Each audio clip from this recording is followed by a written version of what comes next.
ஆண்டவராகிய இயேசு கிறிஸ்துவின் அன்பின் நாமத்தினாலே உங்களை வாழ்த்தி வரவேற்கிறேன்.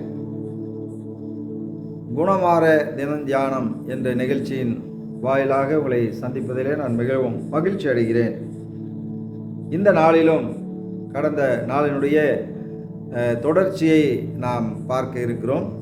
கடந்த நாளிலே வெளிச்சத்தின் பிள்ளைகளாய் நாம் வாழ்வது எப்படி அப்படிங்கிற தலைப்பில் நாம் தியானித்தோம்.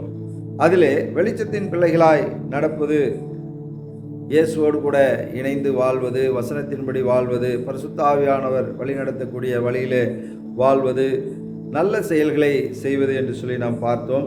அதே போல் நான் ஏன் வெளிச்சத்தின் பிள்ளைகளாய் இருக்க வேண்டும் என்று சொல்லி நாம் பார்த்தோம். இயேசு உலகத்துக்கு வெளிச்சமாக இருக்கிறார். நாம் வெளிச்சத்தின் பிள்ளைகளாய் இருக்க வேண்டும், ஏனென்றால் நாம் இயேசுனுடைய பிள்ளைகள் அப்படின்னு சொல்லி நாம் பார்த்தோம். அதே போல் வெளிச்சத்தில் நடப்பதுனா என்ன அப்படிங்கிறத நம்ம பார்த்தோம். வெளிச்சத்தில் நடப்பது என்று சொன்னால் இயேசுவோடு இணைந்து வாழ்வது, நம்முடைய திருச்சபை மக்களோடு கூட இணைந்து வாழ்வது, குடும்ப உறுப்பினர்களோடு இணைந்து வாழ்வது என்று சொல்லி நாம் பார்த்தோம். அடுத்ததாக நான் ஒளியின் ஆயுதங்களை தரித்து கொள்ள வேண்டும் என்று சொல்லி நாம் பார்த்தோம். ஒளியின் ஆயுதங்கள் என்றால் என்ன அப்படின்னு சொல்லி நாம் பார்த்தோம். சத்திய வசனம்தான் நமக்கு ஒளியின் ஆயுதம், விசுவாசம்தான் நமக்கு ஒளியின் ஆயுதம், சமாதானம்தான் நமக்கு ஒளியின் ஆயுதம். அதே நேரத்தில் விசுவாசம் என்பது ஒளியின் ஆயுதம், இரட்சிப்பு என்பது ஒளியின் ஆயுதம், பரிசுத்த ஆவியானவர் ஒளியின் ஆயுதம், ஜெபம் ஒளியின் ஆயுதம் என்று சொல்லி பார்த்தோம்.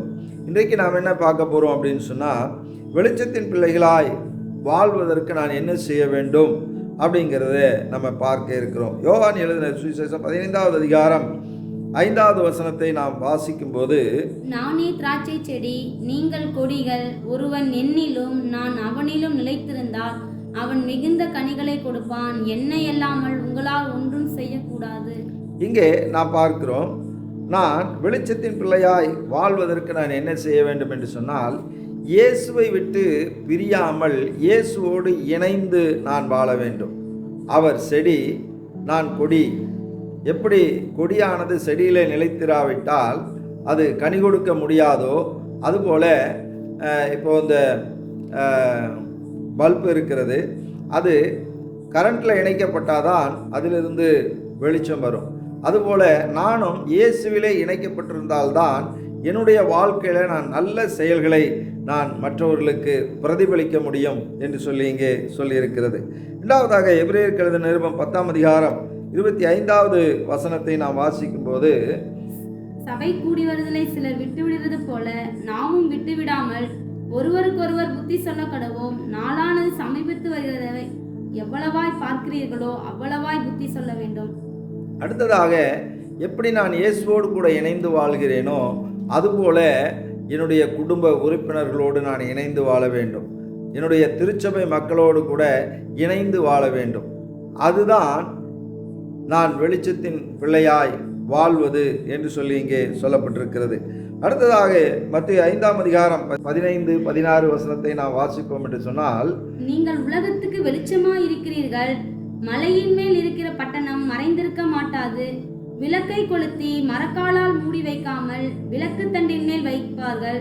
அப்பொழுது அது வீட்டில் உள்ள யாவருக்கும் வெளிச்சம் கொடுக்கும். இவ்விதமாய் மனுஷர் உங்கள் நற்கிரியைகளை கண்டு பரலோகத்தில் இருக்கிற உங்கள் பிதாவை மகிமைப்படுத்தும்படி உங்கள் வெளிச்சம் அவர்கள் முன்பாக பிரகாசிக்க கடவது. இந்த வேதவசனம் என்ன சொல்லுகிறது என்று சொன்னால், நீங்கள் செய்கிற இந்த நல்ல செயல்கள் எல்லாம் மக்களிடத்திலே சென்றடைய வேண்டும். ஜனங்களுக்கு முன்பாக நம்முடைய நல்ல செயல்கள் எல்லாம் காணப்பட வேண்டும். எப்படி ஒரு பல்பு ஒரு 4 செவுத்தையும் அடைச்சி உள்ளே எரிஞ்சால் அது யாருக்கும் பிரயோஜனம் இல்லை. அது ஆட்கள் நடமாடுற இடத்துல, போகிற வர்ற இடத்துல ஒரு லைட் எரிஞ்சுதுன்னா அங்கே போகிற எல்லாருக்கும் பிரயோஜனமாக இருக்கும்.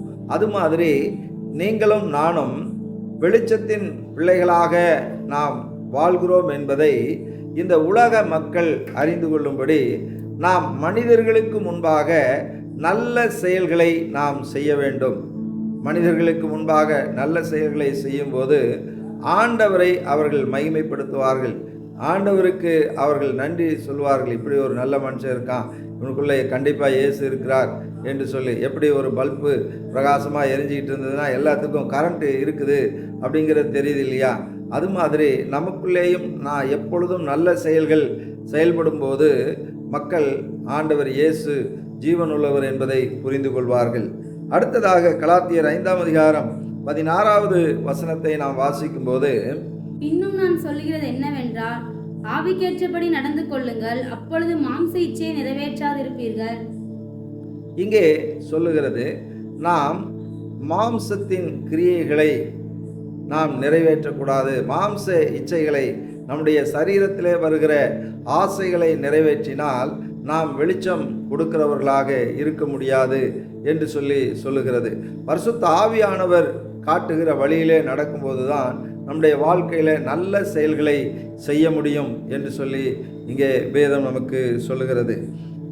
1 யோவான் 1ஆம் அதிகாரம் 8-9 வசனத்தை வாசிக்கும்போது, நமக்கு பாவம் இல்லை என்போமானால் நம்மை நாமே வஞ்சிக்கிறவர்களாய் இருப்போம், சத்தியம் நமக்குள் இராது.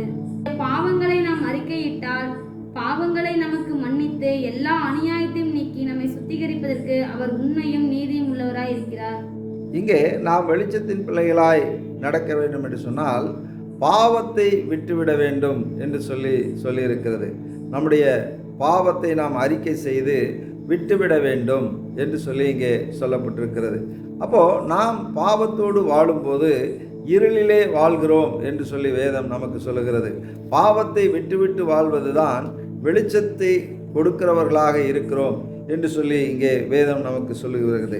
ஆகையினாலே நான் எதையெல்லாம் விட வேண்டும், பாவத்தை விட வேண்டும் என்று சொன்னால் எதையெல்லாம் விட வேண்டும் அப்படின்னு சொல்லி நம்ம பார்த்தோம் அப்படின்னு சொன்னால், கலாத்தியரில் 5ஆம் அதிகாரம் 19, 20, 21 வசனத்தில் நாம் வாசித்தோம் அப்படின்னு சொன்னால், மாம்சத்தின் கிரியைகளை எல்லாம் நாம் விட்டுவிட வேண்டும் என்று சொல்லியிருக்கிறது. அப்போது நாம் மாம்சத்தின் கிரியைகளை எல்லாம் விட்டுவிட்டால் நமக்கு என்ன பலன்? நான் வெளிச்சத்தின் பிள்ளையாய் வாழ்வதனாலே எனக்கு என்ன பலன் கிடைக்கும் என்று சொல்லி நாம் பார்த்தோம் அப்படின்னு சொன்னால் வாசிக்கலாம்.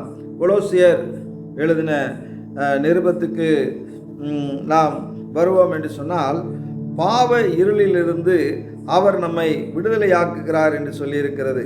சங்கீதம் 119ஆம் அதிகாரம் 105வது வசனத்தை நாம் வாசிப்போம் என்று சொன்னால், உம்முடைய வசனம் என் கால்களுக்கு தீபமும் என் பாதைக்கு வெளிச்சமுமாய் இருக்கிறது. அப்போ இங்கே என்ன சொல்லுது அப்படின்னு சொன்னால், தேவனுடைய வழியிலே நாம் நடப்பதற்கு அது உதவியாக இருக்கிறது. நான் வெளிச்சத்தின் பிள்ளையாய் நடக்கும்போது நான் வெளிச்சத்திலே நடக்கிறேன், நான் இடறுவதில்லை, எனக்கு எந்த பிரச்சனையும் வராது அப்படின்னு சொல்லி இங்கே சொல்லியிருக்கிறது. யோவான் 16ஆம் அதிகாரம் 33வது வசனத்தை நாம் வாசிப்போம் என்று சொன்னால், என்னிடத்தில் உங்களுக்கு சமாதானம் உண்டாயிருக்கும் பொருட்டு இவைகளை உங்களுக்கு சொன்னேன், உலகத்தில் உங்களுக்கு உபத்திரம் உண்டு, ஆனாலும் திடன் கொள்ளுங்கள், நான் உலகத்தை ஜெயித்தேன் என்றார். இங்கே நாம் வெளிச்சத்தின் பிள்ளைகளாய் நடக்கும்போது ஆண்டவர் சொல்லுகிறார், நமக்கு இந்த உலகத்திலே வருகிற எல்லா பாவத்திலும் இருந்து நமக்கு விடுதலை கிடைக்கிறது. ஏனென்றால் இயேசு சொல்லுகிறார், நான் உலகத்தை ஜெயித்தேன், நான் பாவத்தை ஜெயித்தேன், நீங்களும் பாவத்தை ஜெயிக்க முடியும், நீங்களும் இந்த மாம்ச இச்சைகளை ஜெயிக்க முடியும், ஜீவனத்தின் பெருமையை ஜெயிக்க முடியும், கண்களின் இச்சையை நீங்கள் ஜெயிக்க முடியும் என்று சொல்லி, நான் வெளிச்சத்தின் பிள்ளைகளாய் நடக்கும்போது நான் இந்த பாவத்தை ஜெயித்து நான் இந்த உலகத்தில் ஒளி கொடுக்க முடியும், மற்றவர்களுக்கு நான் வெளிச்சம் கொடுக்க முடியும் என்று சொல்லி நமக்கு வேதம் சொல்கிறது. யோவான் 8ஆம் அதிகாரம் 12வது வசனத்தை நாம் வாசிக்கும் போது, மறுபடியும் இயேசு ஜனங்களை நோக்கி, நான் உலகத்திற்கு ஒளியா இருக்கிறேன், என்னை பின்பற்றுகிறவன் இருளிலே நடவாமல் ஜீவ ஒளியை அடைந்திருப்பான் என்றார். அப்போ இங்கே ஆண்டவர் நமக்கு சொல்லும்போது நித்திய ஜீவன் நமக்கு கிடைக்கும் என்று சொல்லுகிறார். ஆகையினாலே அன்பானவர்களே, நம்முடைய வாழ்க்கையிலே வெளிச்சத்தின் பிள்ளைகளாய் நடக்கும்போது நமக்கு பாவத்திலிருந்து விடுதலை கிடைக்கிறது, சமாதானம் கிடைக்கிறது, திட நம்பிக்கை கிடைக்கிறது. அது மாத்திரமல்ல, தேவனுடைய வழியிலே நாம் இடரல் இல்லாமல், எந்த தடையும் இல்லாமல், பிரச்சனை இல்லாமல் நாம் வாழ முடியும். அதுதான் 1ஆம் சங்கீதமும் நமக்கு சொல்லுகிறது, அவன் செய்வதெல்லாம் வாய்க்கும் என்று சொல்லியிருக்கிறது. ஆகினாலே நாம் இரவும் பகலும் அவருடைய வேதத்திலே தியானமாக இருந்து அந்த வார்த்தையின்படி நாம் நடக்கும்போது நமக்கு இடரல் வராது என்று நமக்கு வேதம் சொல்லுகிறது. ஆகையினாலே அன்பானவர்களே, நாம் வெளிச்சத்தின் பிள்ளைகளாய் எப்படி நடக்க முடியும் அப்படின்னு சொன்னால், நாம் இயேசுவை விட்டு பிரியாமல் வாழ வேண்டும். நம்முடைய திருச்சபை மக்களை விட்டு பிரியாமல், குடும்ப உறுப்பினர்களை விட்டு பிரியாமல், எல்லோரோடும் இணைந்து ஐக்கியமாக நாம் வாழ வேண்டும். நம்முடைய சுயத்தை நாம் வெறுக்க வேண்டும். அது மாத்திரமல்ல, பாவத்தை நாம் ஒதுக்கி தள்ள வேண்டும் என்று சொல்லி இங்கே சொல்லியிருக்கிறது. அதே போல நமக்கு என்ன நன்மைகள் என்று சொன்னால், நமக்கு இருளிலிருந்து விடுதலை கிடைக்கிறது, தேவனுடைய வழிநடத்துதல் நமக்கு கிடைக்கிறது, சமாதானம் கிடைக்கிறது, திட நம்பிக்கை கிடைக்கிறது, நித்திய ஜீவன் கிடைக்கிறது. ஆகினாலே இதை பெற்று நாம் இந்த உலகத்திலே வாழ கர்த்தர் நமக்கு உதவி செய்வாராக. ஜெபிப்போம். பரிசுத்தமுள்ள பிதாவே, ஆசீர்வதிக்கப்பட்ட இந்த நல்ல நேரத்துக்காக நாங்கள் நன்றி செலுத்துகிறோம். ஆண்டவரே, நாங்கள் வெளிச்சத்தின் பிள்ளைகளாய் நடப்பதென்றால் என்ன என்பதையும், வெளிச்சத்தின் பிள்ளைகளாய் நடக்கும்போது நாங்கள் எதையெல்லாம் விட்டுவிட வேண்டும் என்பதையும் ஆண்டவரே நாங்கள் புரிந்து கொண்டோம். ஆண்டவரே, நாங்கள் வெளிச்சத்தின் பிள்ளைகளாய் வாழும்போது ஆண்டவரே எங்களுக்கு சமாதானம் கிடைக்கும், பாவத்திலிருந்து விடுதலை கிடைக்கும். ஆண்டவரே, இந்த உலகத்திலே நாங்கள் நடக்கும்போது இடராமல் நாங்கள் நடப்போம் என்றும் ஆண்டவரே நாங்கள் அறிந்து கொண்டோம், புரிந்து கொண்டோம். கடைசியாக எங்களுக்கு நித்திய ஜீவன் அதனாலே உண்டு என்பதையும் நாங்கள் புரிந்து கொண்டோம். கர்த்தராகிய தேவன் எங்களுக்கு உதவி செய்வீராக. வெளிச்சத்தின் பிள்ளைகளாய் வாழ்ந்து உம்முடைய கர்த்தாவே சித்தத்தை நிறைவேற்ற ஆண்டவர் எங்களுக்கு உதவி செய்யும். இயேசுவின் நாமத்தில் பிதாவே, ஆமேன். கர்த்தர் உங்களை ஆசீர்வதிப்பாராக. God bless you.